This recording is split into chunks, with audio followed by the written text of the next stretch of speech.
ও বাবা জিনা মায়েরা মনে রাখুন, হযরত আলী রাদিয়াল্লাহু আনহু কে নবীর আর একজন সাহাবা হযরত আবু তুফাইল রাদিয়াল্লাহু আনহু আলীকে একদিন জিজ্ঞাসা করলেন, ও নবী সাহাবা আলী, আল খাসাকুম রাসূলুল্লাহ সাল্লাল্লাহু আলাইহি ওয়াসাল্লাম, ওগো নবী সাহাবা আলী, আপনি অত্যন্ত নবী পরিবারের ঘনিষ্ঠ একজন, আপনার কাছে আমার জানার ইচ্ছা, আল খাসাকুম রাসূলুল্লাহ সাল্লাল্লাহু আলাইহি ওয়াসাল্লাম, আমার নবী তিনি তার পরিবারের জন্য আলাদা করে কোনো বিষয় খাস করে গিয়েছেন নাকি?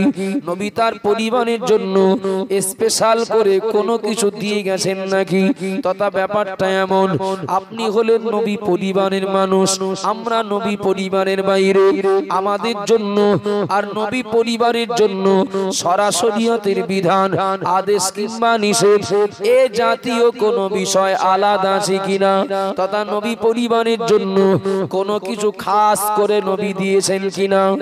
ও বাবা জিনা মায়েরা, হযরত আলী বললেন, মা খাসানা বিশাইইন, না না না আবু তুফাইল, মনে রাখো আল্লাহর নবী তিনি তার পরিবারের জন্য আলাদা করে কোনো কিছুই দিয়ে যান নাই, আলাদা করে কোনো কিছু বলে যান নাই, ইল্লা মা ফি কিরাবি সাইফি হাজা। হযরত আলী বললেন, কেবলমাত্র তলোয়ারের একটা খাপ হযরত আলী দেখিয়ে দিয়ে বললেন, ওই যে তলোয়ারের খাপটা টানানো আছে, ওই তলোয়ারের খাপের ভিতরে যদি আমার নবী কিছু রেখে যান তো ওর ভিতরে থাকলেও থাকতে পারে। খুব গুরুত্বপূর্ণ একটি বিষয়, নবী পরিবারের জন্য আলাদা করে কোন বিষয় নবী খাস করেছেন কিনা, আলাদা করে স্পেশাল করে দিয়েছেন কিনা, আবু তুফাইলের প্রশ্ন।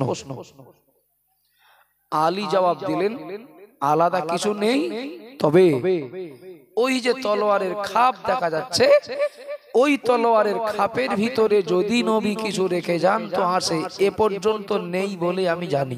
আমার কথা বুঝতে পারছেন কি?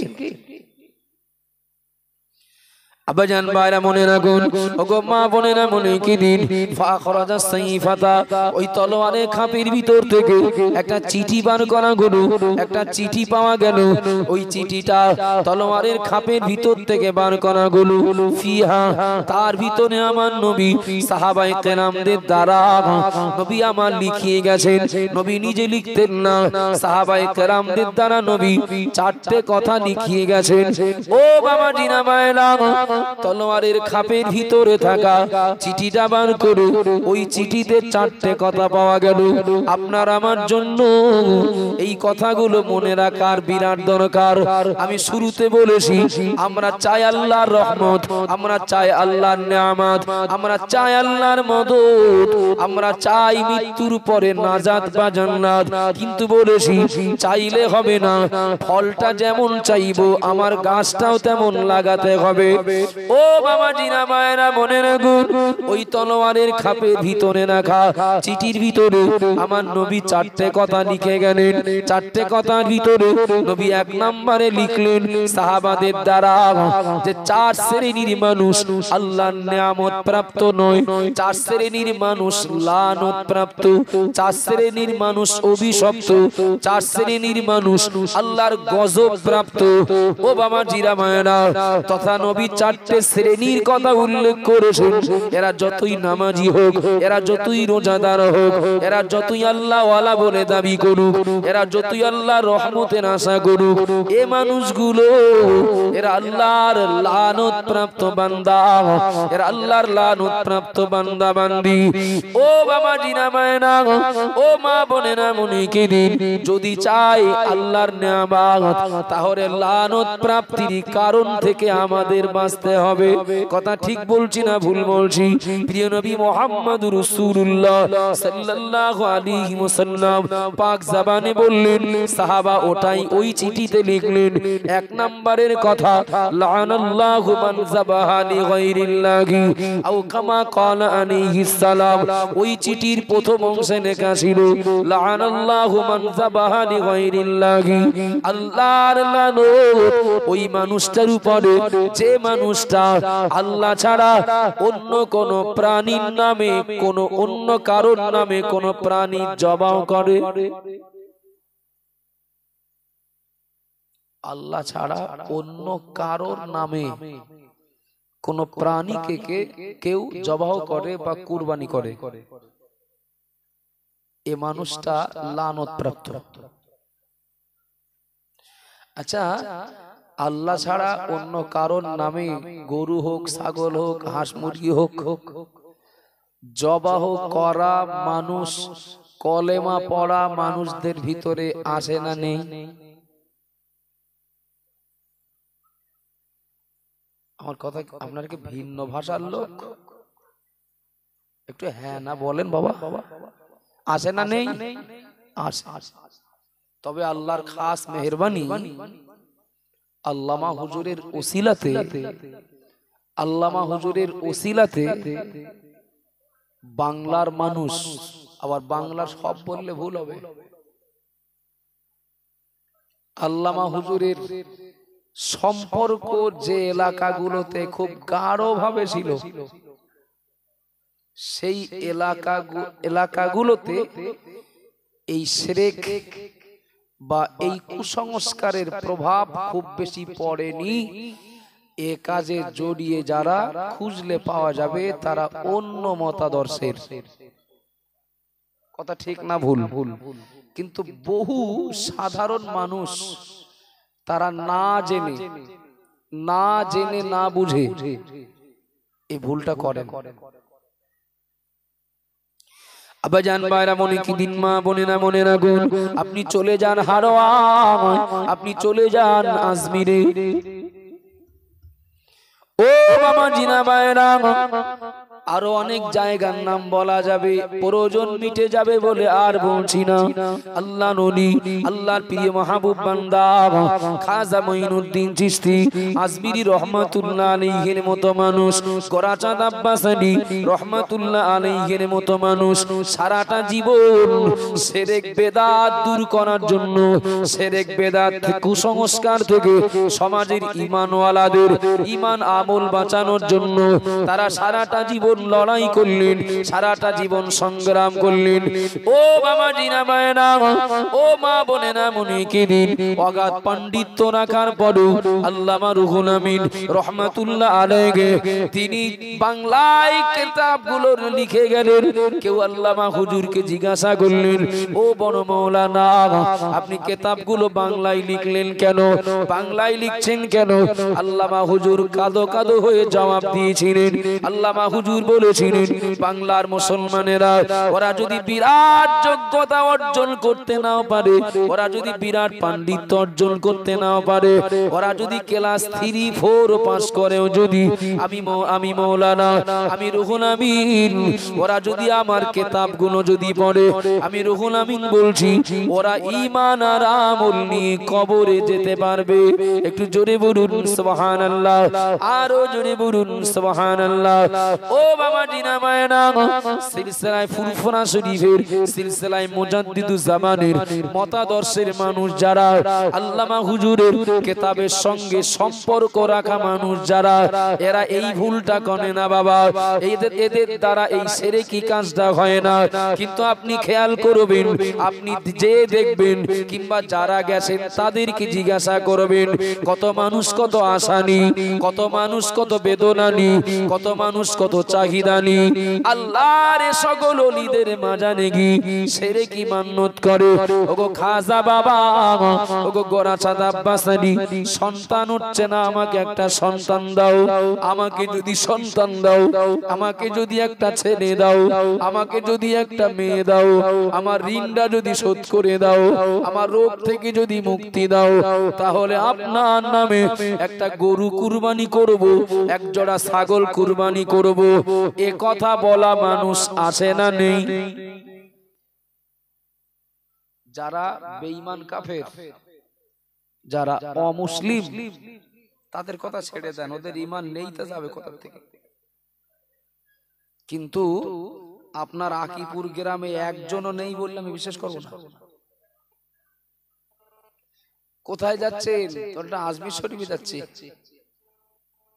আরে আমার মহল্লার মুসল্লি, আমি আর অন্যের আর কার বলবো? মুসল্লি বলাটাও ঠিক ঠিক না। আমার বলছি ইমাম সাহেব, আমি বলে ওটা আজমিরে গেলাম, তওবা করেই স্যার মদ টদ খাবো না। তা তো সংবাদটা তো, খবরটা তো খুব ভালো, খবরটা ভালো খবর না, খবর কি না? আমি দেখছি কিছু তথ্য উদ্ধার করার দরকার, সঙ্গে আরো 2-3 জন ছিল। আমি বললাম চিনতে পেরেছিলে? তুমি আমি করেই কথা। হ্যাঁ চিনতে পেরেছি। আলাম তো ওই চাদরটা কি কম দামে দিয়েছিলে না বেশি দামে? তখন না ওখানে কম দামের চাদর দিলে হয়, আমি একবারই দেব, আর জীবনে আল্লাহ নিয়ে যাবে কিনা জানি না, ভালো চাদর দিছি।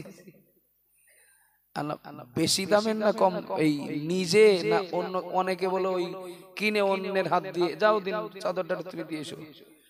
তুমি নিজে দিলে না কারোর হাত দ্বারাই দিলে? তো যে আমি একদম খুব কষ্ট করে ঠেলে ঠেলে ভিতরে ঢুকে আমি নিজে হাতে করি দিছি। আলাম ওই জায়গায় বলো সেজদা দেওয়ার সুযোগ সবার হয় না, তোমার হইল? আল্লাহ সাক্ষী, লোকটা মরে যায়নি, বেঁচে আছে এখন। আল্লাহ ওই জায়গাটাই আমি যদি বলি একটু কড়া ভাবে চড়া ভাবে, হয়তো ভুল কথা ঘুরিয়ে দিতে পারে, কথা যাতে না ঘোরাতে পারে, আমি ঠিক প্ল্যান করে স্বীকার করানোর লাইন করছি। আল্লাহ ওইখানে বলো সবার সেজদা দেওয়া বলো সৌভাগ্য হয় না, পারে না সবাই। তুমি পেরেছিলে না? আমি একাধিকবার সুযোগ পেয়েছি, 3-4 দিন ছিলাম, একাধিকবার সুযোগ পেয়েছি। আব্বাজান ভাইরা মনে কি দিন, মা বোনেরা মনে রাখুন, ভুল বুঝবেন না, বেয়াদবি নেবেন না। একে বলে এক হাত সেলাই করতে যে 3 হাত ফেরে আসা। ও বাবা জিনা ভাইরা মনে রাখুন, ও মা বোনেরা মনে কি দিন, কোন মূর্খ মানুষ যেন, অশিক্ষিত মানুষ যেন দ্বীন ও শরীয়তের ব্যাপারে জ্ঞান বিবেক জ্ঞান বুদ্ধি যাদের কম, তারা একা একা যেন খাজা বাবার মাজারে না যায়, তারা গোরাচাঁদ হুজুরের মাজারে যেন না যায়। একটু জানা বোঝা মানুষের সঙ্গে না গেলে যতটুকু ঈমান নিয়ে যাবে অতটুকু ঈমান রেখে বাড়ি আসবে। ঠিক বলছি না ভুল বলছি? মহান আল্লাহ পাক রব্বুল আলামিনের কাছে কোন বান্দা যদি শিরককারী বলে গণ্য হয়, আল্লাহ পাক এ বান্দাকে ক্ষমা করবেন না, এ বান্দিকে ক্ষমা করবেন না। আমার বক্তব্য অন্য জায়গায়। আল্লাহ নবী বললেন, লাআনাল্লাহু মান যাবাহা লিগায়রিল্লাহি, আল্লাহ ছাড়া অন্য কারোর নামে, যে অন্য কারোর নামে যে কোনো প্রাণীকে জবাহ করে তার প্রতি আল্লাহর লানত। ও বাবা জিনা মায়েরা মনে রাখুন, খাজা বাবার মাজারে গিয়ে, গোরাচাঁদ হুজুরের মাজারে গিয়ে যারা এই কথাগুলো বলেন তাদেরকে বুঝতে হবে, তাদের ব্যাপারে বলতে হবে, তাহলে আল্লাহ রোগ সারাবার মালিক, আল্লাহ সন্তান দেওয়ার মালিক, আল্লাহ ছেলে দেওয়ার মালিক, আল্লাহ মেয়ে দেওয়ার মালিক। তাহলে এ মানুষগুলোর এই কথাগুলো বলে যারা, এ মানুষগুলোর আল্লাহর প্রতি তাদের সেই আস্থা ভরসা নেই বলে তারা পীর বুজুর্গদের মাজারে গিয়ে এগুলো পাওয়ার আশা করে। ঠিক না ভুল? নিশ্চয়ই ওদের আল্লাহর প্রতি সেই আস্থা ভরসা নেই। মনে করে দেখেন, বাইজিদ বোস্তামি বলছেন, আল্লাহ আমাকে জিজ্ঞাসা করছেন, এটা স্বপ্নের কথা, যে বাইজিদ কি নিয়ে আসলে? তা বললেন আমি শুধু ঈমান নিয়ে এসেছি। বান্দা আর তুমি ঈমান নিয়ে আসলে আর আরগুলো বললে না? আল্লাহ আরগুলো যে বলবো তারগুলোর প্রতি আমার ভরসা নেই, শুধু ঈমানের প্রতি আমার মনোবল আছে। ও বান্দা, তা তোমার ঈমানের প্রতি যখন এত মনোবল, তা তুমি সেই ঠান্ডা দুধ পান করে তোমার সর্দি লেগেছিল, তুমি বলেছিলে ঠান্ডা দুধ পান করে আমার সর্দি লাগলো, রোগ দেওয়ার মালিক দুধ না আমি? আমার কথা বোঝা যাচ্ছে কি? এ কথা আপনাদের অজানা নয়। বাইজিদ বোস্তামি বললেন, আমল বাদ দিয়ে ঈমানের কথা বললাম, যা ঈমানের ভিতরে আর সমস্যা আশা করছি থাকবে না। আল্লাহ বললেন, তা তুমি ঠান্ডা দুধের দোষ দিলে কেন? ও বাবা জিরা ভাইরা মনে রাখুন, ও মা বোনেরা মনে কে দিন, আমার বলার উদ্দেশ্য হলো এটাই, নামাজের পাটিতে দাঁড়িয়ে বলি সিরাতাল্লাযীনা আন'আমতা আলাইহিম। আর এই চাওয়া, এই চাহিদার মানুষটা যদি নিজের কোনো আশা, কোনো চাহিদা পূরণ হওয়ার আশায় দুনিয়ার কারণ নামে, দুনিয়ার কোনো সৃষ্টির নামে কোনো প্রাণীকে যদি জবাই করে, বিশ্বাস করুন এ মানুষটা নামাজি হলেও, এ মানুষটা আল্লাহর কাছে যতই নেয়ামত চাইলেও আল্লাহ নবী বললেন লোকটা লানত প্রাপ্ত। সুতরাং যদি আমাদেরকে আল্লাহর লানত থেকে বাঁচতে হয়, যদি নেয়ামত প্রাপ্ত হতে হয়, তাহলে এক নাম্বার এই কথাটা মনে রাখবো, জীবনে কোনোদিন আল্লাহ ছাড়া অন্য কারোর কাছে কোনো কিছু পাওয়ার আশা করব না। ঠিক বললাম না ভুল বললাম? ও বাবা জিরা বায়না, কিছু কিছু আলেম ওলামা রয়েছেন, কিছু কিছু বক্তা রয়েছেন বাবা, আমাদের মতো টুপিওয়ালা, দানিওয়ালা, জুব্বাওয়ালা, তারা কত সুন্দর বলে বেড়াচ্ছেন আল্লাহর কাছেও চাওয়া যায়, নবীর কাছেও চাওয়া যায়। নাউজুবিল্লাহ বাড়িতে বলবেন, বলেন নাউজুবিল্লাহ। আল্লাহর কাছেও চাওয়া যায়, নবীর কাছেও চাওয়া যায়। বলছে না, বলে না? কথা বললে অনেক বলা যায়, চেষ্টা করলে বলতে পারি। শুধু এতটুকু কথা বলবো বাবা, জামানাটা ফিতনার, জামানাটা ফিতনার জামানা। يصبح الرجل مؤمنا ويصبح كافرا ويمسي مؤمنا ويصبح كافرا। ও বাবা জিরা মায়না মনে রাখুন, আমার নবী এই জামানার ব্যাপারে ভবিষ্যৎবাণী করে গেলেন, আখিরি জামানায়, শেষ জামানায় ফিতনা এত পরিমাণে বেড়ে যাবে, ফিতনা এত পরিমাণে বৃদ্ধি পাবে, আমার উম্মত উম্মতিদের ভিতরে আমার কিছু উম্মত, আমার কিছু উম্মতি, ওরা সকালবেলা ঈমানদার থাকবে আর সন্ধ্যাবেলা কাফের হয়ে যাবে, আবার সন্ধ্যাবেলা ঈমান আনবে, সকালবেলা আবার কাফের হয়ে যাবে। ও বাবা জিরা ভাইরা, ও মা বোনেরা মনে কে দিন, যে মানুষগুলো নামাজি, মুসল্লি, ঈমানদার, আল্লাহওয়ালা নামে দুনিয়ার মানুষের কাছে কিংবা তার গ্রামের মানুষের কাছে পরিচিতি লাভ করলেন, এই মানুষটা মুহূর্তের ভিতরে তিনি ঈমান হারিয়ে কাফের হয়ে যাবেন। আবার কাফের হয়ে যাওয়া মানুষটা মুহূর্তের ভিতরে ঈমান আনবেন, ঈমানদার হবেন। আগে মনে হতো এত শর্ট টাইমের ভিতরে একজন ঈমানদার কাফের হবে কি করে, আর একজন কাফের ঈমানদার হবে কি করে। আর এখন বুঝতে পারলাম সকাল বিকাল নবী তো অনেক সময়ের কথা বলেছেন, না না না, ঈমানদার থেকে কাফের হতো আর কাফের থেকে ঈমানদার হতো 1 মিনিট সময়ও তো লাগে না। কথা ঠিক না ভুল বাবা? 1 মিনিট সময় তো লাগে না।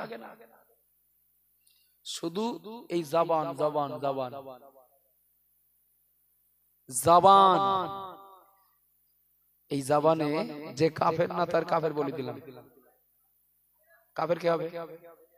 নিজে কাফের নিজের হতে হবে। আচ্ছা, আমার কাফের হতে কত সময় লাগলো? 1 মিনিট তো অনেক বেশি করে বলে ফেললাম। একজন বেঈমান, বেদিন, একজন আপনার বিধর্মী, অন্তরের বিশ্বাস রেখে তিনি পড়ে নিলেন লা ইলাহা ইল্লাল্লাহ মুহাম্মাদুর রাসূলুল্লাহ, তার ঈমানদার হতে কত সময় লাগলো?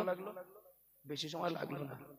আমি হাতে না, আমি পায়ে ধরে বলছি, বড় দাড়ি আর পা পর্যন্ত জুব্বা দেখে যেন ঝাঁপ মারবেন না। আপনার ঈমান আমল প্যান্ট শার্ট পরা মানুষ ক্ষতি করবে না, করে তো এই দাড়িওয়ালা, টুপিওয়ালা, জুব্বাওয়ালারাই ক্ষতি করবে। কথা ঠিক বলছি না ভুল বলছি? ইবনে সিরিন কেন বলেছেন ইন্না হাযা ইলমা দীনুন ফানজুরু আম্মান তাখুযুনা দীনাকুম? যার মর্ম হলো যার কাছ থেকে জ্ঞান নেবে, যার কাছ থেকে জ্ঞান নেবে আগে তার সম্পর্কে একটু যাচাই বাছাই করো। সবার কাছ থেকে কোরআন হাদিস নেওয়া যাবে না, সবার কাছ থেকে ওয়াজ নসিহত নেওয়া যাবে না, সবার কাছ থেকে দ্বীনের জ্ঞান সংগ্রহ করা যাবে না বাবা। চলেন, কত আলেম ওলামারাও বলছেন আল্লাহর কাছেও চাওয়া যায়, নবীর কাছেও চাওয়া যায়। এখন এ হুজুরির ভক্ত হলে ও কিয়াস করবে যে আলেমেরা তো নবীর ওয়ারিস। কথা ঠিক না ভুল? আলেমেরা তো নবীর ওয়ারিস, সুতরাং যদি নবীর কাছে চাওয়া যায় তা খাজা বাবার কাছেও চাওয়া যাবে। ভুলটা কোথায়?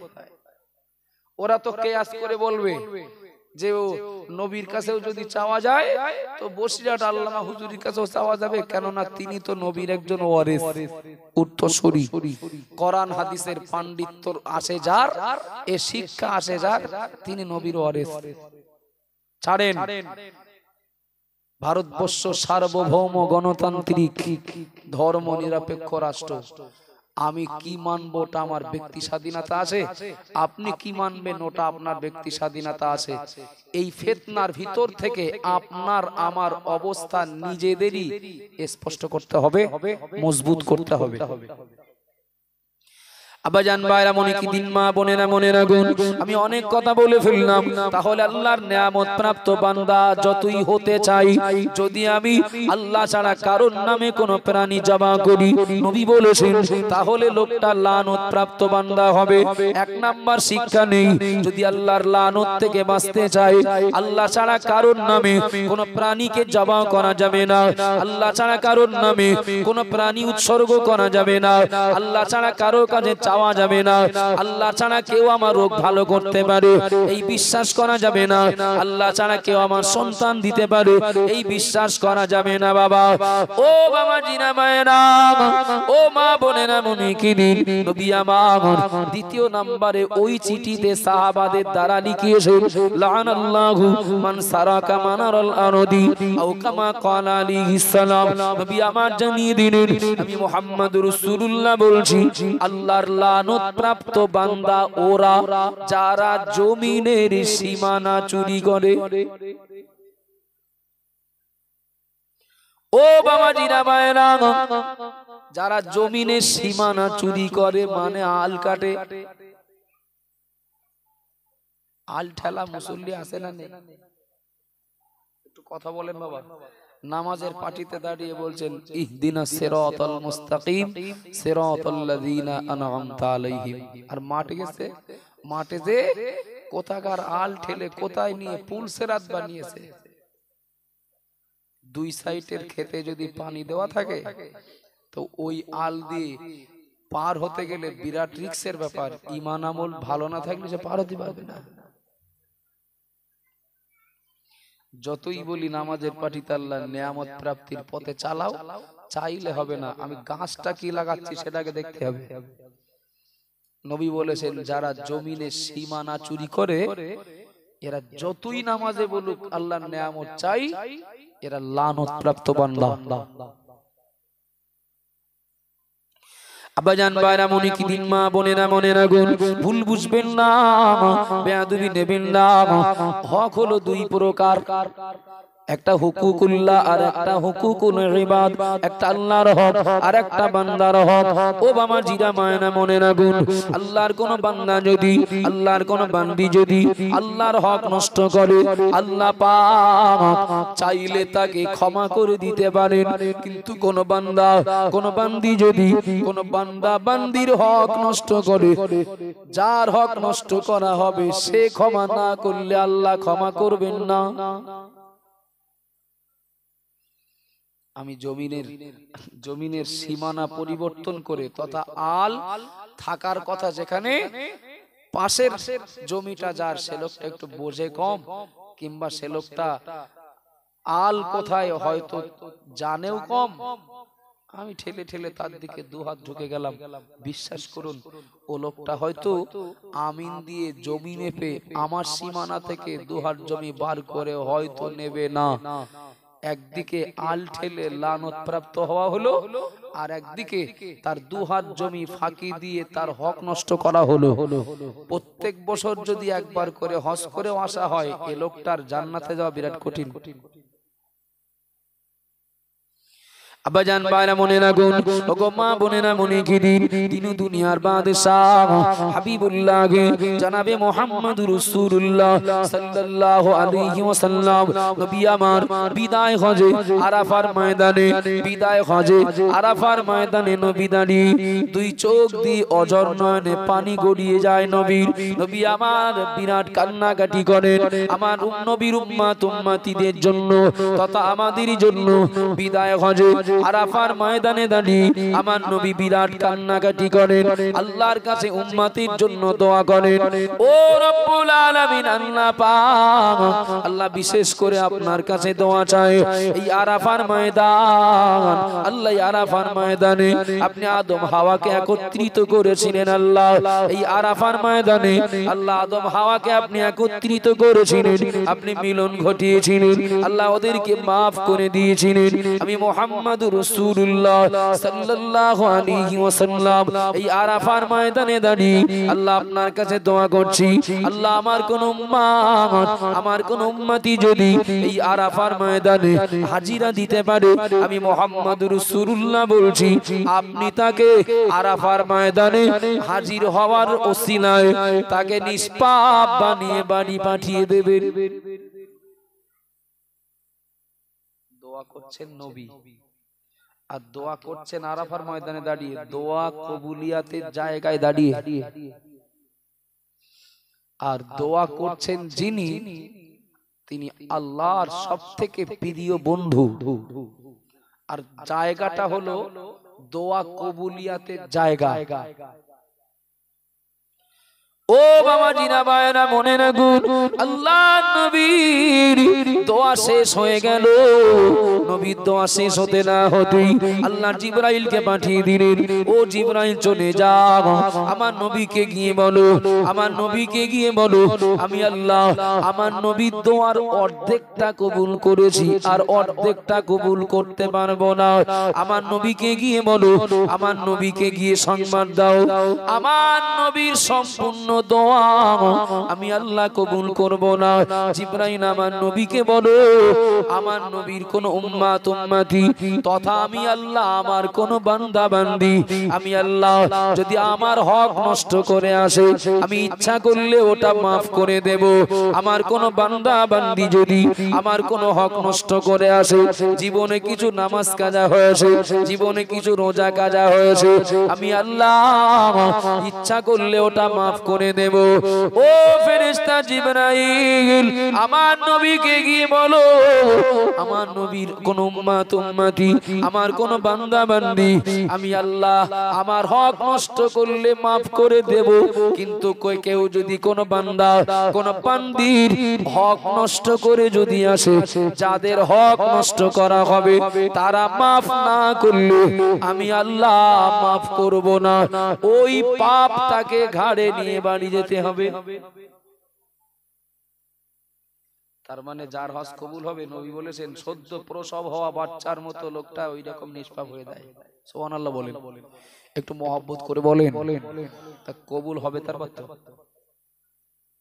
যার হজ কবুল হবে সদ্য প্রসব হওয়া বাচ্চার নাই সে নিষ্পাপ হয়ে যাবে। আল্লাহর কাছে দোয়া করি আমাদের মুরব্বীরা বা আমাদের আপন জনেরা যাদেরকে আল্লাহ দিদারে কাবা জিয়ারতে নবী আল্লাহ যাদের কবুল করেছেন, তো যারা মক্কা মদিনায় গিয়েছেন হজ করেছেন, আল্লাহ সকলের হজ আল্লাহ কবুল করেন। বলুন আমিন, একটু মহব্বত করে বলেন আমিন। কিন্তু যদি কেউ কারো হক মেরে যায়, এরকম কত আছে। বোনের ফারাজ ফাঁকি দিয়েছেন, লোকটা হজ করতে গেছেন কিংবা করে এসেছেন, ভাইয়ের হক নষ্ট করেছেন, ভুল বলছি, ভাইয়ের হক নষ্ট করেছেন, প্রতিবেশীর হক নষ্ট করেছেন।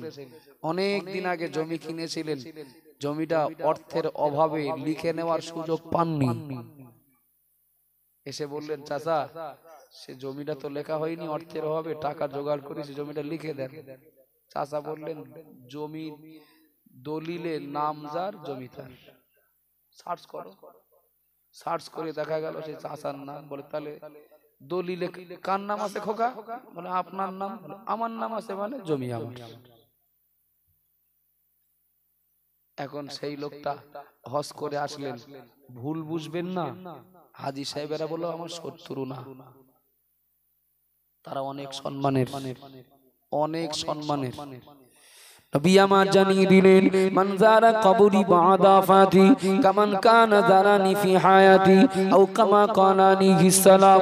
আমার নবী জানিয়ে দিলেন আমার উম্মাত উম্মতিরা মনে রাখো, আমার ইন্তেকালের পরে যদি আমার কোন উম্মাত আমার কোন উম্মতি যদি আমার কবর জিয়ারত করে, কামান কানা যারানি ফি হায়াতি, আমি মুহাম্মদ রাসূলুল্লাহ বলছি, সে যেন জীবিত অবস্থায় আমি নবী আমার সঙ্গে দেখা করে গেল। একটু জোরে বলুন সুবহানাল্লাহ, আরো জোরে বলুন সুবহানাল্লাহ। ও বাবা জিনা বায়না, হাজী সাহেবেরা আমার শত্রু নন। নবী তাদের তাদের মর্যাদার ব্যাপারে বললেন মান যারা কবরি বাদা ওয়াফাতি ওয়াজাবাত লাহু শাফাআতি আও কামা কানা আলাইহিস সালাম। আমার ইন্তেকালের পরে যদি আমার কোন উম্মত আমার কোন উম্মতি আমার কবর জিয়ারত করে, ওয়াজাবাত লাহু শাফাআতি, আমি মুহাম্মদুর রাসূলুল্লাহ বলছি কিয়ামতের দিন আমার এই উম্মত উম্মতির জন্য শাফাআত করা আমি নবী আমার জন্য ওয়াজিব হয়ে যাবে। একটু জোরে বলুন সুবহানাল্লাহ। ও বাবা জিনা মায়না, কিন্তু না না ভুলে গেলে হবে না। আল্লাহ আমার নবীকে জানিয়ে দিলেন জিবরাইল আমার নবীকে গিয়ে বলো আমার নবীর কোন উম্মত উম্মতি যদি আমার হক নষ্ট করে আসে, ইচ্ছা করলে মাফ করব। কোন বান্দা বান্দির হক যদি নষ্ট করে আসে, তারা মাফ না করলে আমি আল্লাহ কিন্তু মাফ করব না। ও বাবা জিনা মায়না, আমি জমির আল ঠেলে দুহাত জায়গা আমার আলের ভিতরে নিয়েছি, এটা কি তার হক নষ্ট করা হলো না? ওই জমিওয়ালার হক নষ্ট করা হলো না বাবা? হলো তো। চার ইমামের ভিতরে এক ইমাম, ইমামে আজম আবু হানিফা রাহমাতুল্লাহ আলাইহি। ইমামে আজম আবু হানিফা রাহমাতুল্লাহ আলাইহি তিনি কোন একদিন একটা কলসি নিয়ে নদীতে গেছেন পানি নিয়ে আসার জন্য। মনোযোগ দিয়ে শুনবেন মা বাবা, ইমামে আজম কলসি নিয়ে তিনি নদীতে পানি নিয়ে আসতে গেছেন। আমাদের মতো বাড়ি বাড়ি কল ছিল না, ইমামে আজম কলসি নিয়ে নদীতে পানি নিয়ে আসতে গেলেন। এর ভিতরে ইমাম আজমের বাড়ি আসার আগে দুইজন জমিওয়ালা জমি জায়গা নিয়ে ঝামেলা করে সালিশ করার জন্য ইমাম আজমের বাড়ি যে হাজির। এদের জমি জায়গার সমস্যা। ইমাম আজমের বাড়িতে দুইজনই সহমত পোষণ করে একমত হয়ে যে দেখো আমাদের ইমাম সাহেব যেটা বিচার করে দেবেন আমরা সেটাই মেনে নেব। এদের জমি সমস্যা কি? এ বলছে আমি তোর দিকে 5 হাত পাই, ও বলছে না আমি তোর দিক 10 হাত পাই। এই যে দুইজনেরই দাবি আমি তোমার দিকে পাই, দুইজনই আবার একমত। ইমাম আবু হানিফা যেটা বলবেন আমরা সেটাই মেনে নেব। দুইজন গেলেন ইমাম আজমের বাড়িতে। ইমাম আজমের বাড়ি থেকে যে দেখেন হুজুর বাড়ি নাই। কোথায়? তো পানি নিয়ে আসতে গেছেন ওই নদীতে। কিছু সময় তারা বসে থাকার পরে সিদ্ধান্ত নিলেন এক কাজ করি, আমরা একটু এগিয়ে যাই, তাহলে রাস্তায় প্রয়োজন মিটিয়ে নেব, রাস্তায় কথা বলে নেব। আব্বাজান ভাইরা মনে রাখুন, ও মা বোনেরা মনে কি দিন, এই দুইজন বান্দা দুইজন জমিওয়ালা ইমাম আজমের বাড়ি থেকে এবার নদীর দিকে হাঁটতে লাগলেন, নদীর দিকে এগিয়ে যেতে লাগলেন। কিছু রাস্তা যাওয়ার পরে দেখতে পান নোমান বিন সাবিত ইমামে আজম আবু হানিফা রাহমাতুল্লাহ আলাইহি মাথায় করে কলসি নিয়ে তিনি বাড়ির দিকে গুটি গুটি পায়ে গিয়ে আসছিলেন। ইমামে আজম দেখলেন দুইজন বান্দা তার দিকে এগিয়ে যাচ্ছেন। আর এই দুইজনা দেখতে পেলেন ইমামে আজম কলসি মাথায় নিয়ে আমাদের দিকে এগিয়ে আসছেন। মুখোমুখি হয়ে দুইজন জমিওয়ালা ইমাম আজমকে কিছু বলার আগেই ইমাম আজম বললেন, বাবা তোমরা কিছু বলবে নাকি? তোমরা আমার খুঁজছো নাকি? আমার অনুসন্ধান করছো নাকি? দুইজন জমিওয়ালা বললেন, ও ইমাম, আমাদের জমি জায়গা নিয়ে একটু ঝামেলা হচ্ছে। আমরা দুজনাই সিদ্ধান্ত নিয়েছি আপনি যে বিচার করে দেবেন সেই বিচারটা আমরা মেনে নেব। একটু জোরে বলুন সুবহানাল্লাহ, আরো জোরে বলুন সুবহানাল্লাহ। এরা জমি নিয়ে ঝামেলা করতে পারে কিন্তু এদের মানসিকতাটা কিন্তু ভালো। ইমামে আজম যে বিচারটা করে দেবেন সেই বিচারটা মেনে নেব, সিদ্ধান্তটা মেনে নেব। ও বাবা জিনা মায়না, ইমামে আজম ওই জায়গায় দাঁড়িয়ে থাকাকালীন মাথার উপর থেকে কলসিটা নামি তিনি একটা রুমাল বিছি রুমালের উপরে কলসিটা রাখলেন, তথা কলসিটা সরাসরি মাটিতে রাখলেন না। কলসিটা একটা রুমালের উপরে কাপড়ের উপরে রেখে বললেন, বাবা বলো কি সমস্যা, কি আমি বিচার করব? এই দুইজন জমিওয়ালা অবাক হয়ে যায়। আমরা যার কাছে বিচার করতে এসেছি তিনি পরিষ্কার জিনিসের মর্ম বোঝেন না, পরিষ্কার কাপড়ের গুরুত্ব বোঝেন না। পরিষ্কার রুমালের উপরে কলসিটা রেখে দিলেন, সরাসরি কলসিটা কেন জমিনের উপরে রাখলেন না? না না, কলসি দিয়ে তো পানি টুপিয়ে পড়ছিল না, কলসির তলা তো তার ভিতরে পানি টেনে নিয়েছে, তলা শুকিয়ে গেছে। ও বাবা জিনা মায়েরা, ইমামে আজম এদের কাছে জানতে চাইলেন, বাবা বলো না কি সমস্যা? এরা দুই জমিওয়ালার ভিতরে একজন বলেন, ও ইমাম, আমাদের সমস্যা বলার আগে একটু আপনার কাছ থেকে শুনতে আমরা আগ্রহী। এটা কৈফিয়ত নয়, এটা ঠকানোর জন্য নয়, এটা জমা খরচ চাওয়ার উদ্দেশ্যে নয়। ও ইমাম, একটু আমাদেরকে আগে বলুন, আপনি কলসিটা সরাসরি মাটিতে না রেখে পরিষ্কার কাপড়ের উপরে কলসিটা রাখলেন কেন? ইমাম আজম বললেন, আমি যে মাটিতে দাঁড়িয়ে আছি এই মাটিটা, এই জমিটা আমার না, এই জমিটা আমার না, এটা অন্যের জমি। যদিও আমার কলসির তলা ভিজে নেই, কিন্তু এর পরেও কলসিটা মাটিতে রাখলে এর তলায় তো কিছু ধুলোবালি জড়াতে পারে। আমার কথা শুনছেন বাপ? এর তলায় কিছু ধুলোবালি জড়াতে পারে। এই ধুলোবালি নিয়ে আমি যদি বাড়ি যাই, কিয়ামতের দিন এই জমির মালিক যদি আমার বিরুদ্ধে আল্লাহর কাছে অভিযোগ করে, আল্লাহ আমার ক্ষেত থেকে ইমাম আজম কলসির তলায় করে কিছু মাটি বাড়ি নিয়ে গিয়েছিলেন, আমি এর বিচার চাই।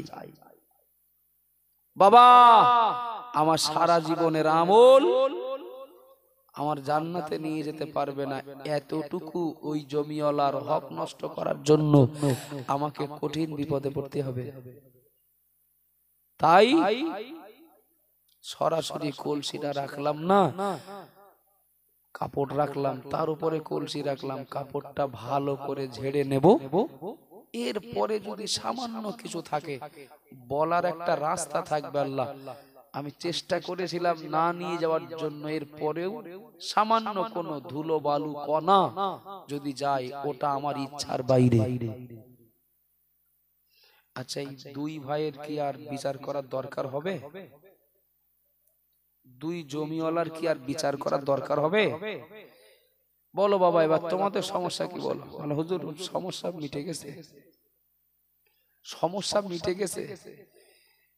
দুই জমিওয়ালাই দুইজনারই একই দাবি, তুমি আমার দিক থেকে 5 হাত বেশি করে নাও, থাকে তোমার ঘাড়ে থাক, আমার ঘাড়ে যেন না থাকে। আব্বাজান ভাইরা মনে কি দিন, মা বোনেরা মনে রাখুন। কেন বললাম আমি, যে নবী মুহাম্মদুর রাসূলুল্লাহ সাল্লাল্লাহু আলাইহি ওয়াসাল্লাম চান আমার উম্মত উম্মতি এরা যেন লানত প্রাপ্ত না হয়।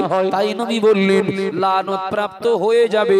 লানাল্লাহু মান সারাকা মানারাল আরদি, যদি তোমরা জমিনের সীমানা চুরি করো তথা কারো হক মারো, শুধু জমিনের সীমানা চুরি করা নয়, এই কথার ব্যাখ্যা হলো কেউ যদি কারোর হক নষ্ট করে, যার হক নষ্ট করা হবে সেই বান্দা সেই বান্দি যত সময় ক্ষমা না করবে আল্লাহ তত সময় ক্ষমা করবেন না।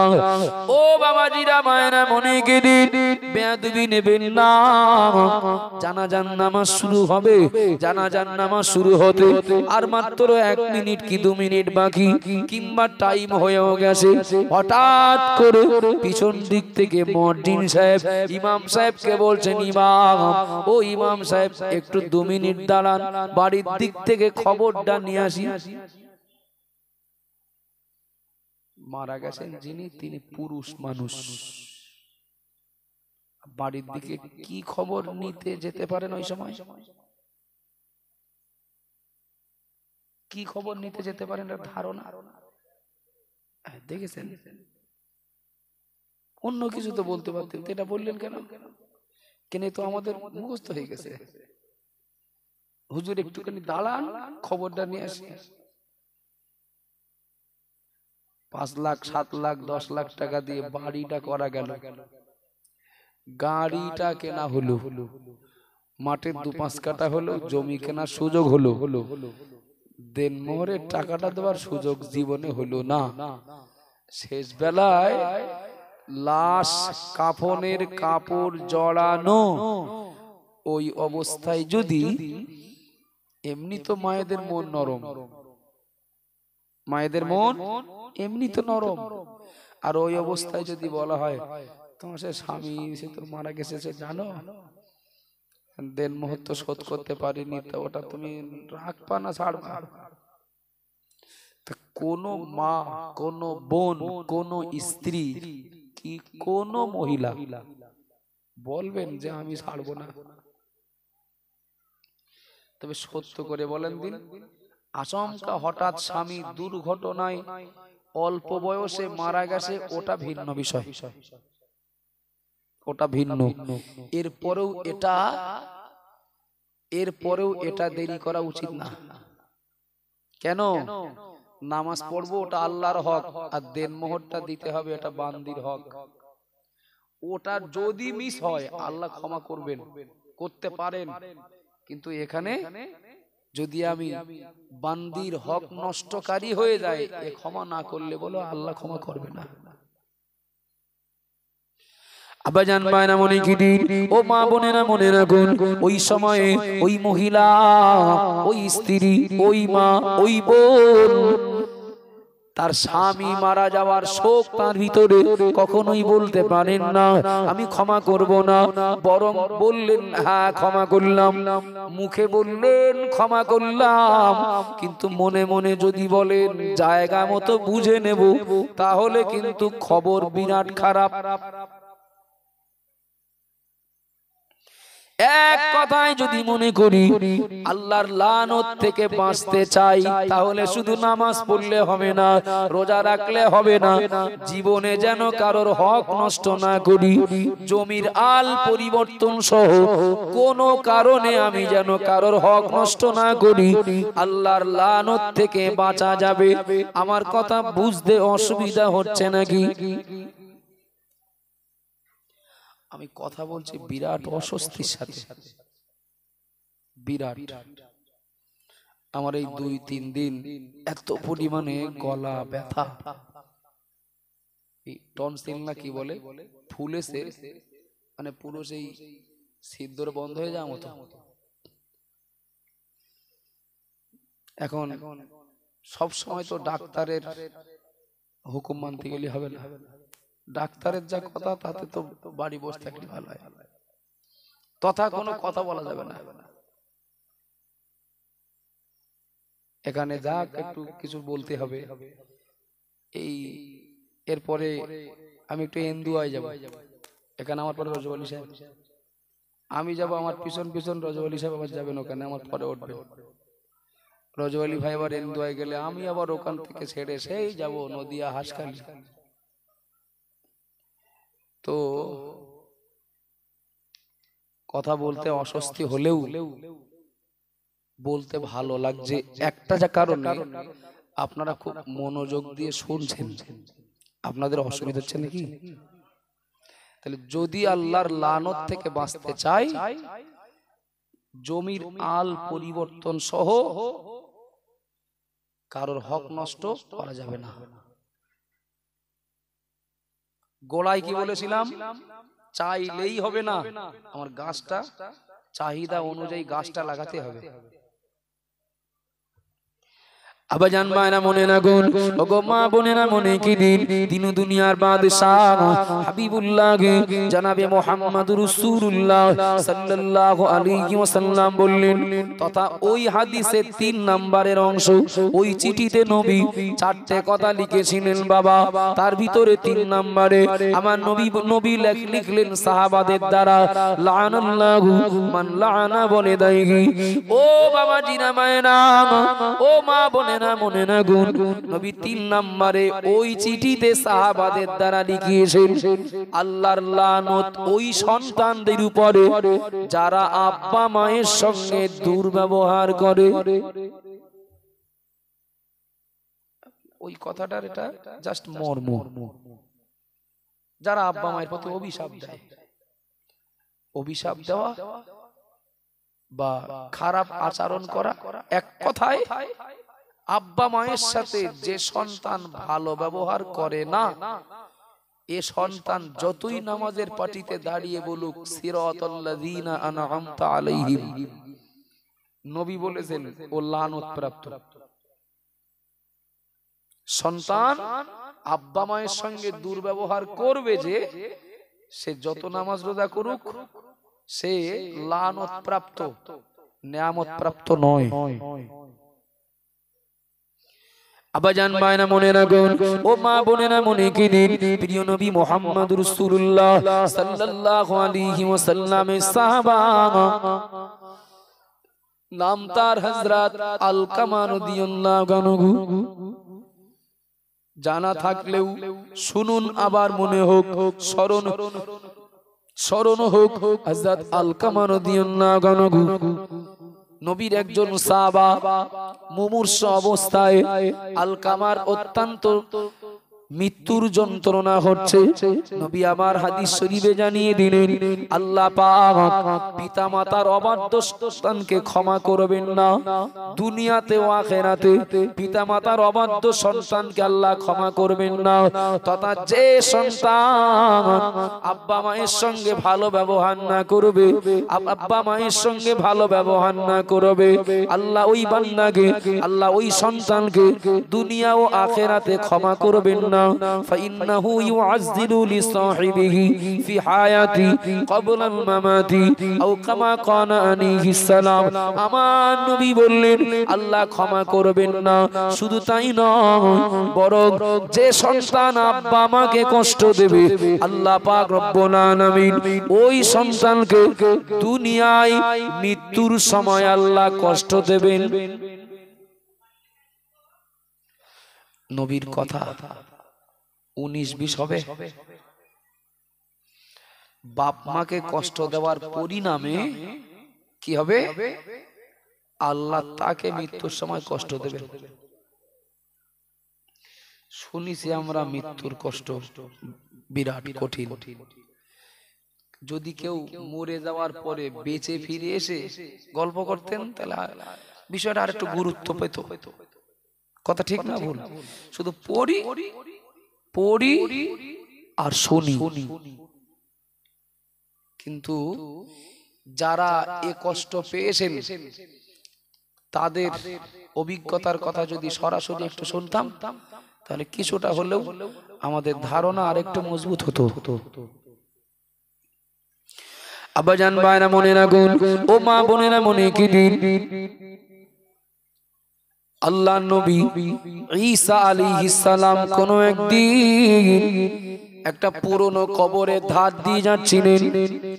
ঈসা নবীকে আল্লাহ অনেক মুজিজা দিয়েছিলেন, তার ভিতরে একটা মুজিজা হলো আল্লাহর নবী ঈসা কোন পুরনো কবরের ধারে গিয়ে যদি বলতেন কুম বিইজনিল্লাহ, বললেই ওই কবরে দাফন করা হয়েছিল যার, সেই মানুষটা উঠে দাঁড়িয়ে আল্লাহর নবী ঈসার সঙ্গে কথা বলতেন।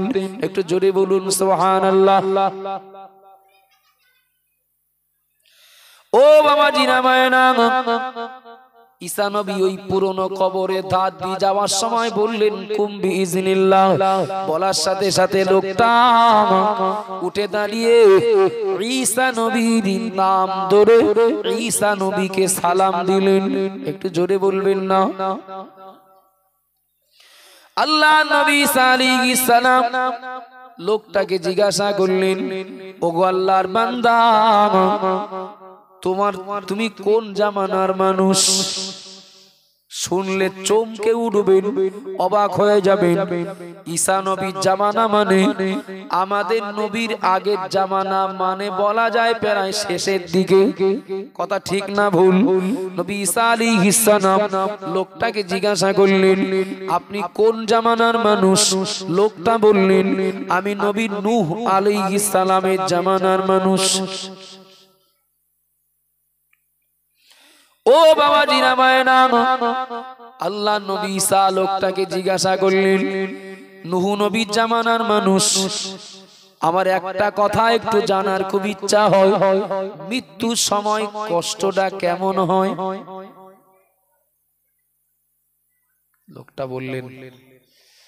লোকটা বললেন জ্যান্ত একটা প্রাণীর গাত মানে দেহ থেকে চামড়া ছাড়ালে জানা কষ্ট হয়, আজরাইল যখন রুহুটাকে কবজ করেন তার থেকে বেশি কষ্ট হয়। এবং বলে লোকটা বললেন, আমি এখনো পর্যন্ত আমার গায়ের ব্যথা আমি অনুভব করি। বাপ মাকে কষ্ট দেওয়ার স্বাদ আল্লাহ মেটাবেন। ফাইন্নাহু ইউআযযিলু লিসাহিবিহি ফি হায়াতি ক্বাবলাল মামাতি। নবী বলেছেন তার মৃত্যুর সময় আল্লাহ কষ্ট দেবেন, তথা বাপ মায়ের কষ্ট দেওয়ার ওটা প্রতিশোধ। আব্বাজান ভাইরা মনে রাখুন, ও মা বোনেরা মনে কেদিন আলকামা মুমূর্ষ অবস্থায় শায়িত, তার অবস্থা বড় খারাপ, চেহারা পরিবর্তন, একটা ভয়ঙ্কর আওয়াজ তার চেহারা দিয়ে প্রকাশ পাচ্ছে। নবীর কাছে সংবাদ পৌঁছে গেল, ইয়া রাসূলুল্লাহ, ইয়া হাবিবাল্লাহ, ও আল্লাহর নবী, আপনার সাহাবার এই অবস্থা, করণীয় কি করব বলুন? নবী বললেন, ও আমার সাহাবা, আলকামার এই যে মৃত্যুর সময় কঠিন কষ্ট হচ্ছে, আমাকে আগে সংবাদ দাও। আমার সাহাবা আলকামার আব্বা কিংবা মা দুজন আর কেউ বেঁচে আছে কিনা? সুবহানাল্লাহ বলবেন না?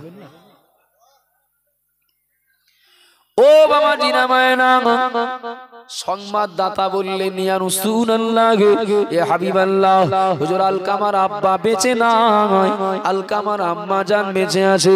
ও আলকামার নবী আমার ওই লোকটাকে বললেন, আলকামার আম্মা জানের যদি বেঁচে থাকেন, আলকামার আম্মা জানের সঙ্গে আলকামার সম্পর্ক কেমন বলতে পারবেন নাকি? খবরদাতা বললেন, ইয়া রাসূলুল্লাহ, যে কোনো কারণেই হোক না কেন, আলকামা থাকে এক জায়গায়, আলকামার মা থাকে না এক জায়গায়। নবী বললেন, সমস্যা আমার বোঝা হয়ে গেছে। নবী বললেন, আলকামা আমার সাহাবা হতে পারে, কিন্তু তার কাছে আমার আগে ওর মাকে যাওয়ার দরকার। ও বাবা জিনা মায়েরা মনে রাখুন, সংবাদদাতা ওই সাহাবা নবীকে বললেন, ইয়া রাসূলুল্লাহ, পরিবারটা বড় অসহায়, আপনি একটু চলুন, যা করলে হয় আপনি একটু পরামর্শ দেবেন। আমার নবী তিনি আলকামার মুমূর্ষ দেহের কাছে পৌঁছে গেলেন আর বললেন আমি যাচ্ছি, আলকামার মাকে আসতে বলো, আলকামার মাকে সম্মান দাও। আলকামার আম্মা জান নবীর কথা শুনে চলে আসলেন, কিন্তু না, আলকামার মা আলকামার মুমূর্ষ দেহের পাশে আসলো, একবারও ছেলেটার দিকে তাকান না, ছেলেটার দিকে একবারও দেখেন না, অন্যদিকে তাকিয়ে আছেন, অন্যদিকে দেখছেন। আল্লাহ নবী আলকামার মাকে বললেন, ও আলকামার আম্মা জান, আপনার ছেলেটার দিকে একটু তাকিয়ে দেখুন, আপনার ছেলেটা কত কষ্টে, আপনার ছেলেটা কত কষ্ট পাচ্ছে। আলকামার আম্মা জান বললেন, ইয়া রাসূলুল্লাহ, ইয়া হাবিবাল্লাহ, হুজুর বেয়াদবি নেবেন না, আপনি আল্লাহর নবী, আপনি আল্লাহর রাসূল, আপনার কথা অমান্য করা আমার উদ্দেশ্য নয়, আপনার কথা অমান্য করে আপনার সাথে বেয়াদবি করা উদ্দেশ্য নয়। ইয়া রাসূলুল্লাহ, আমি আমার ছেলেটার দিকে দেখব না, আমি ওর প্রতি সন্তুষ্ট নই। ও বাবা জিরা বায়না, নবী আমার বুঝে নিলেন মা অসন্তুষ্ট। জোর করে কি ক্ষমা কারো কাছ থেকে নেওয়া যায়? কারোর বলবো তুই ক্ষমা না করে দিলি তোর গুলি করে দেবো, হয়ে যাবে? ক্ষমা হবে? ও গুলির ভয়ে বললো না আমি ক্ষমা করে দিলাম, হবে?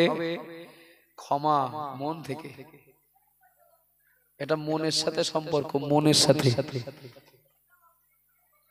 নবী মাকে জোর জুলুম করে ক্ষমা পাইয়ে দেবেন, এটা তো সম্ভব না। নবী একটা কৌশল কাজে লাগালেন, সঙ্গী সাথীদেরকে বললেন, মায়ের মনটা যে কারণেই হোক, মা বেটা সে ঠিক বোঝাবুঝি হোক আর ভুল বোঝাবুঝি হোক, যে কারণেই হোক, মা যে সন্তানের প্রতি অসন্তুষ্ট, আর এদিকে আলকামা মুমূর্ষ অবস্থায় শায়িত, আলকামা বেঁচে থাকতে থাকতে যে কৌশলেই হোক মায়ের কাছ থেকে আলকামাকে ক্ষমা পাইয়ে দিতেই হবে, তা না হলে আমার সাহাবা হলেও ছাড় পাবে না। আব্বাজান মায়েরা মনে রাখুন, ওগো মা বোনেরা মনে কি দিন, প্রিয় নবী মুহাম্মদ রাসূলুল্লাহ সাল্লাল্লাহু আলাইহি ওয়াসাল্লামের কাছে ঈমানের কালেমা পড়লেন প্রিয় নবী সাহাবা হযরত আবু হুরায়রা রাদিয়াল্লাহু আনহু। ও বাবা জিনা মায়েরা, আবু হুরায়রা ঈমানের কালেমা পড়ে নবীর কাছে চলে গেলেন, নবীর কাছে একটা অভিযোগ নিয়ে গেলেন, ইয়া রাসূলুল্লাহ, ইয়া হাবিবাল্লাহ, ও আল্লাহর নবী, আমার মা জননী আমাকে মেরেছে, মা আমাকে মেরেছে। নবী শুনেই বললেন, ও সাহাবা আবু হুরায়রা, মায়ের বিরুদ্ধে আমার কাছে অভিযোগ করতে এসেছো নাকি? না হুজুর, আপনি একটু দোয়া করেন আল্লাহ যেন আমার মাকেও হেদায়েত করেন। একটু সুবহানাল্লাহ বলবেন না? একটু মহব্বত করে বলেন না সুবহানাল্লাহ। তার মানে কি, প্রশ্নটা করার অর্থ হলো এটাই, কার বিরুদ্ধে কার কাছে অভিযোগ করতে আসছো, তথা মা কিংবা আব্বার বিরুদ্ধে অভিযোগ করলে নবী সেটা খুশি মনে নেননি বা নেন না। কিছু বীর পালোয়ান সুপুরুষ আছে, সুপুরুষ না কাপুরুষ তা কি জানি, তারা বলে আমার চেনো, আমি বাপ মারা ছেড়ে দেই না। আছে না কিছু এরকম, মানে তার শক্তি যে কতটা মাপার বাটকারা পায় না, তাই বাটকারা বানাই বাপ মার, যে আমার বাপ মাকেও ছেড়ে দেই না, আমার চেনো। নবী বললেন সঙ্গী সাথীদেরকে, মায়ের কাছ থেকে ক্ষমা আলকামাকে পাইয়ে দিতেই হবে, তবে জোর জুলুম করে হবে না, একটা কৌশল অবলম্বন করতে হবে। কি? নবী বললেন কিছু কাঠ জোগাড় করো, কাঠ। আব্বাজান ভাইরা মনে রাখুন, ও মা বোনেরা মনে কি দিন নবী আমার সঙ্গী সাথীদেরকে বললেন কিছু কাঠ জোগাড় করো, আগুন ধরিয়ে দাও। আর আলকামার মাকে দেখিয়ে দেখিয়ে আলকামাকে ধরে আগুনে ফেলে দিতে যাও। উদ্দেশ্য কিন্তু আগুনে পুড়িয়ে দেওয়া না, উদ্দেশ্য হলো মায়ের মনটা একটু নরম করা। যদি মনটা গলে, যদি মনটা নরম হয়। ও বাবা জিনা মায়েরা মনে রাখুন, আলকামার আম্মা জান ওই জায়গায় দাঁড়িয়ে আলকামার চোখের সামনে, আলকামার মায়ের সামনে কাঠ জোগাড় করা হলো, আগুন ধরিয়ে দেওয়া হলো। এবার আলকামাকে ওই আগুনে ফেলে দিতে যাবে। এমন সময় মা জননী ডুকরে কেঁদে উঠলেন, ইয়া রাসূলুল্লাহ, ইয়া হাবিবাল্লাহ।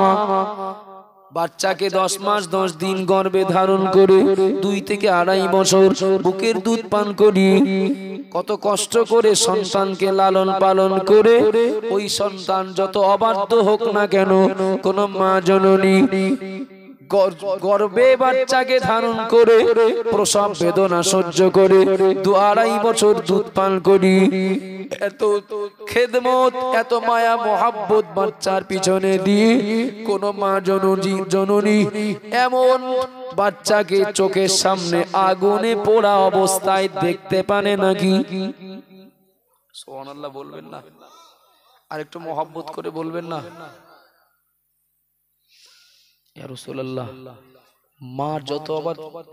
মায়ের যত অবাধ্য হোক, কোন মা কি তার বাচ্চাকে চোখের সামনে আগুনে পোড়া অবস্থায় দেখতে পারে? তাহলে নবীর উদ্দেশ্য কিন্তু সফল। কথা ঠিক না ভুল? যে উদ্দেশ্যে নবী এই কৌশল অবলম্বন করলেন, নবীর উদ্দেশ্য সফল হয়ে গেল। আব্বাজান ভাইরা মনে রাখুন, ওগো মা বোনেরা মনে কি দিন প্রিয় নবী আমার আলকামার আম্মা জানকে বললেন, ও আলকামার আম্মা জান, এই আগুনটা তো মানুষের তৈরি করা আগুন, এই আগুনটা তো কয়েকজন মানুষ মিলে এক্ষুনি তৈরি করেছে, কাঠ ধরিয়ে দিয়েছে, আগুন তৈরি হয়েছে। তথায় আগুনটা এ তো মানুষের তৈরি করা আগুন। এই আগুনে জ্বললে যদি আপনার অন্তরে ব্যথা লাগে, আপনার ছেলে আপনার বেটা এই আগুনে জ্বললে যদি আপনার অন্তরে ব্যথা লাগে, আপনি যদি মেনে নিতে না পারেন, ও আলকামার আম্মা জান, আপনি যদি আপনার ছেলেকে ক্ষমা না করে দেন, আপনার ছেলেকে 3000 বছর ধরে জানানো কঠিন জাহান্নামের আগুনে জ্বলতে হবে। আমার কথা বুঝতে পারছেন বাবা? আল্লাহ নবী বললেন, ও আলকামার আম্মা জান, এই আগুনে জ্বললে যদি আপনার ছেলের প্রতি দয়া হয়, আপনার ছেলের প্রতি যদি মায়া হয়, আপনি ক্ষমা না করলে আপনার ছেলেকে 3000 বছর ধরে জানানো জাহান্নামের আগুনে জ্বলতে হবে। তখন কি আপনার অন্তরে মায়া লাগবে না? দেখেন, আপনার ব্যক্তিগত ব্যাপার, ভাবনা চিন্তা আপনার। এটা মনে রাখবেন, আপনি ক্ষমা না করলে আপনার ছেলে কিন্তু 3000 বছর ধরে জ্বালানো জাহান্নামে জ্বলবে। নবী 3 নম্বরে কি বলেছেন? ওই চিঠিতে সাহাবাদের দ্বারা লিখিয়েছেন, আল্লাহর লানত যে সন্তানেরা বাপ মায়ের প্রতি অভিশাপ দেয় বা দুর্ব্যবহার করে, ওই সন্তানের আল্লাহর লানত প্রাপ্ত। আর বিবরণ দিচ্ছি আমি নবীর একজন সাহাবার। আলকামার আম্মা জানকে বললেন, আপনি ক্ষমা না করলে আপনার ছেলে কিন্তু কঠিন জাহান্নামের আগুনে জ্বলবে। তখন কি আপনার মনে মায়া লাগবে, দয়া লাগবে না? মুহূর্তের মধ্যে মায়ের মন বুঝে গেল। একটু সুবহানাল্লাহ বলবেন না? একটু খুশি হয়ে বলেন না সুবহানাল্লাহ। আব্বাজান মায়েরা মনে রাখুন, বিশেষ করে আমার সেই সমস্ত সন্তানগুলোকে বলি যাদের আব্বা মা এখনো দুনিয়ায় বেঁচে আছে, সেই সন্তানগুলোকে বলবো আব্বা মায়ের সঙ্গে খারাপ ব্যবহার করবেন না। আপনি আব্বা মাকে যদি খেতে নাও দেন, আপনার আব্বা মা কিন্তু রাতের আধারে ঘুমের ঘোরে স্বপ্নেও আপনার কল্যাণ কামনা করেন। কথা ঠিক না ভুল? ও বাবা জিরা মায়েরা, সন্তান একটা নতুন বাড়ি তৈরি করলো, কিন্তু সেই নতুন বাড়িতে আব্বা মায়ের জায়গা নয়, আব্বা মায়ের জায়গা আগের সেই পুরনো ঘরে। ঠিক না ভুল? বুড়ো মানুষ যেন খানিকটা জঞ্জাল মতো হয়ে যায়। এই পাথর বসানো, মোজাইক করা, টাইলস লাগানো, এসি লাগানো, ঝিকঝাক বাড়িতে বুড়ো মানুষ থাকলে যেন ঠিক মানায় না। এখন যা চিন্তায় মানাচ্ছে না, সেও একদিন বুড়ো হবে না?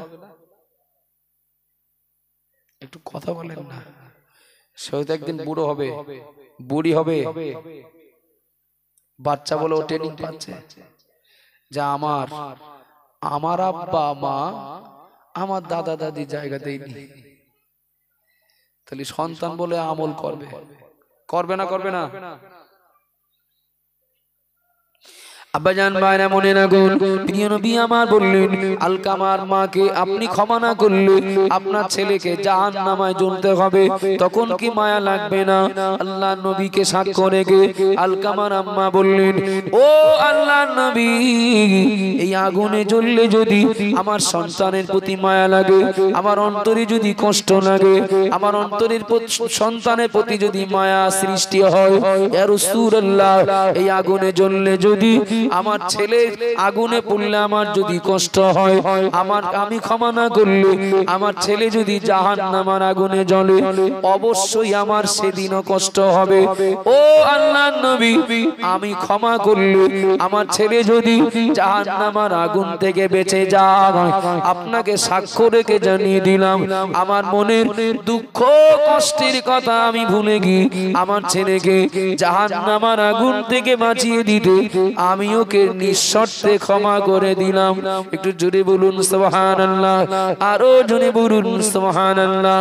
ও বাবা জিনা মায়েরা, কিতাবের ভিতরে পাওয়া যায় আলকামার আম্মা জান জবান থেকে স্বীকার করলেন, সুইচ মারলে, সুইচ অন করলে যেমন আলো জ্বলে, আলকামার আম্মা জান বলার সাথে সাথে মুহূর্তের ভিতরে আলকামার মৃত্যুর যন্ত্রণা বন্ধ হয়ে গেল। একটু জোরে বলুন সুবহানাল্লাহ, আরো জোরে বলুন সুবহানাল্লাহ। চেহারার যে পরিবর্তন হয়েছিল সেটা পূর্বের আবার স্বাভাবিক অবস্থায় ফিরে আসলো। যদিও আলকামার ইন্তেকাল পরে হয়েছিল, তবে ওই মুহূর্তে মা ক্ষমা করে দেওয়ার সঙ্গে সঙ্গে তার চেহারার পরিবর্তন দেখা গিয়েছিল। একটু জোরে বলুন না সুবহানাল্লাহ, আর একটু মহব্বত করে বলেন না সুবহানাল্লাহ। তাহলে যদি মনে করি লানত প্রাপ্ত হব না, তাহলে বাপ মা যাদের এখনো বেঁচে আছে, বাপ মায়ের সঙ্গে ব্যবহার ভালো করতে হবে। কথা ঠিক না ভুল বাবা? 4 নম্বরে নবী আমার ওই চিঠিতে সাহাবাদেরকে দিয়ে লিখিয়েছেন, লাআনাল্লাহু মান আওয়া মুহদিসান,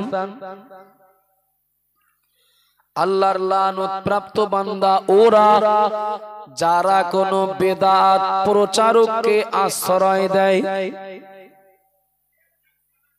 এটা খুব জটিল সমস্যা, খুব জটিল বিষয়। বেদাত প্রচারককে যে আশ্রয় দেবে সে আল্লাহর লানত প্রাপ্ত হবে। ওই নবী বলেছেন, ইউসাল্লিমু আলাইহি ইযা লাকিয়াহু। এক কথায় কোন মুসলমানের সঙ্গে দেখা হলে সালাম দাও। সুবহানাল্লাহ বলে। কোন মুসলমানের সঙ্গে দেখা হলে সালাম দাও।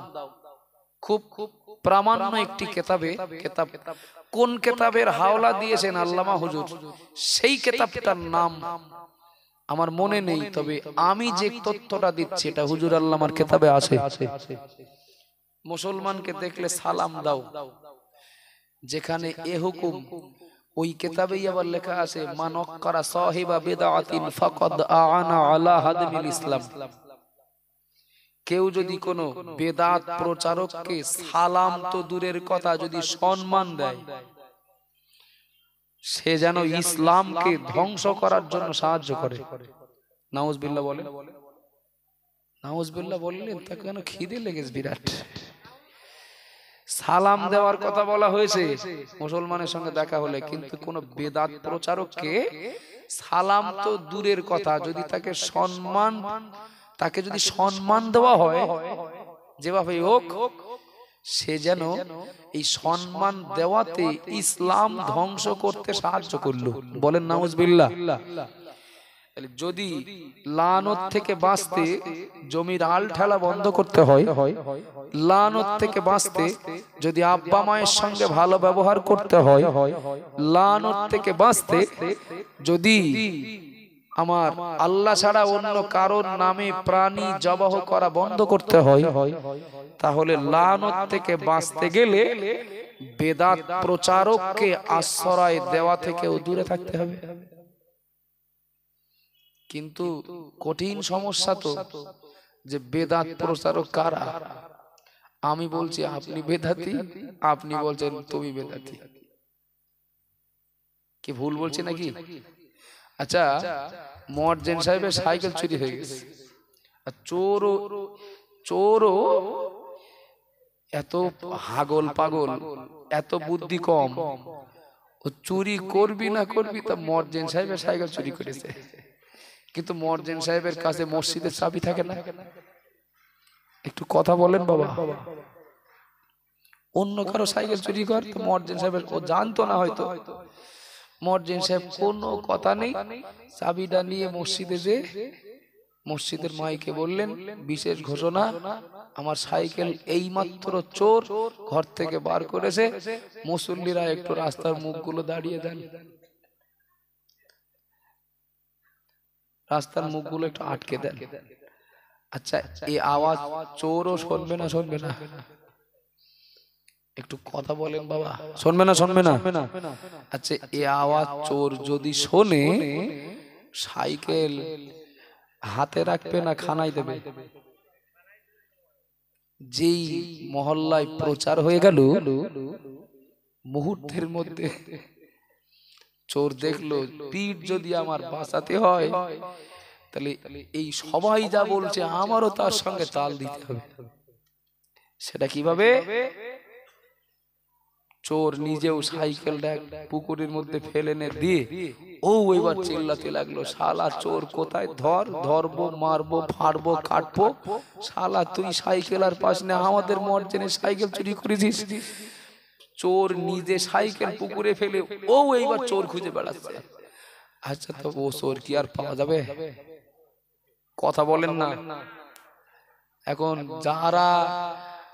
যারা বেদাতি বলে আমরা জানি, তারা এখন বেদাতি খুঁজে বেড়াচ্ছে, তারা এখন বেদাত হটাও স্লোগান তুলেছে, তা ও চোর পাবে কোন জায়গায়? বোঝা যাচ্ছে নাকি বাবা? একটু তাকবীর দেন, নারে তাকবীর। আসলে দেহে স্বস্তি না থাকলে কথা বলে সেই ইমেজ পাওয়া যায় না। আমি দেখছি স্টেজে মৌলানা মুফতি নাজিমুদ্দিন সাহেব, বয়স তার আমার থেকে অনেক কম, কিন্তু আল্লাহর খাস মেহেরবানি, তার বক্তব্য শুনে অল্প বয়স বোঝা যায় না। বয়সে নবীন হতে পারে, কিন্তু বক্তব্যটা কিন্তু প্রবীণদের মতো।